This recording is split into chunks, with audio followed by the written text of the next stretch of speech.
Effective Microorganism atau EM1 adalah solusi praktikal untuk meningkatkan kesihatan ayam penternak Malaysia.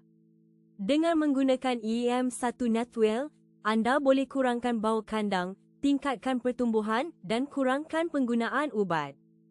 EM1 adalah koleksi mikroorganisme hidup yang bekerja dalam perut ayam untuk mencernakan makanan dengan lebih baik. Proses fermentasi ini membantu ayam menyerap nutrisi lebih maksimal dari dedak yang dimakan sehingga pertumbuhan lebih cepat dan sihat. Penternak yang guna EM1 secara konsisten melaporkan kandang yang lebih bersih dan tidak berbau busuk. Cecair EM1 ini juga membantu sistem imun ayam lebih kuat, jadi penyakit berkurangan dan ayam lebih sihat sepanjang musim. Cara penggunaan EM1 sangat mudah dan tidak rumit. Anda boleh pilih campur dalam air atau langsung pada dedak, dua-dua cara sama berkesan. Penting adalah konsistensi, jadi tetap berikan setiap hari tanpa putus untuk dapat hasil maksimal.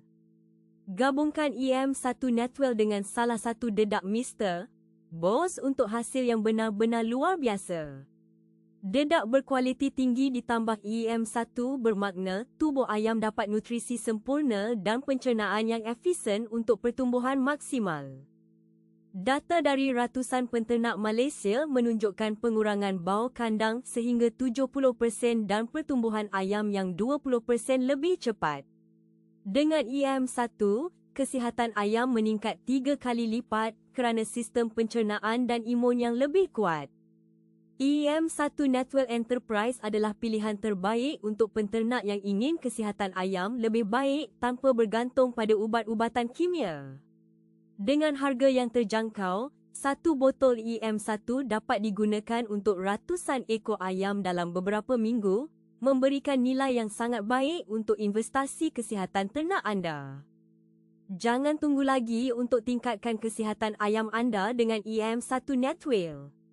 Hubungi kami sekarang melalui WhatsApp 011-6118-5121 untuk pemesanan dan konsultasi Gresh tentang cara guna yang tepat untuk kandang anda.